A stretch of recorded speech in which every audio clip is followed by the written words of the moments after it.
We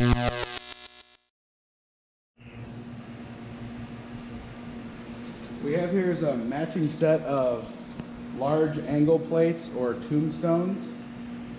There are approximately 9 3/4 wide. The front face workable surface is the workable surface is 38 1/4. The total height is 39 1/2.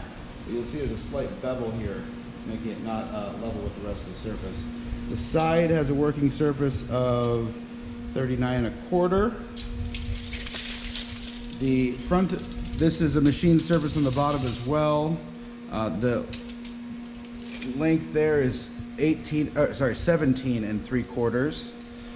There are 6 large holes for bolting down there. 1, 2, 3, 4, 5, 6. I'm not 100% sure if there's threaded holes for lockdowns. We'll check that in a minute.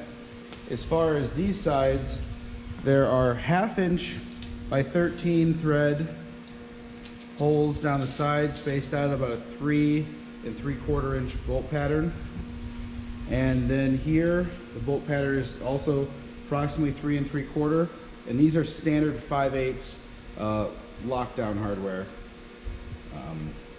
The top, I believe, is also 5/8 for a lifting eye bolt to maneuver the items around. We did put a fresh coat of paint on the back of these.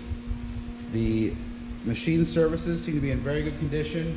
They don't seem to have any apprentice marks. There's a little bit of paint here on the front. It looks like maybe somebody set a bucket or something on it at one point, but that comes right off. We just caught that right before the video here. Let me go ahead and flip this one down so you can see the other side.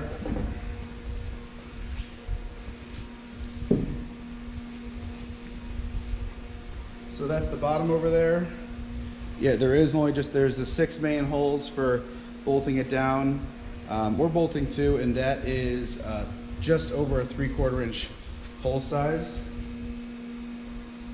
And these are machined here so you can get a flush lockdown right there if you were to lock something down to this.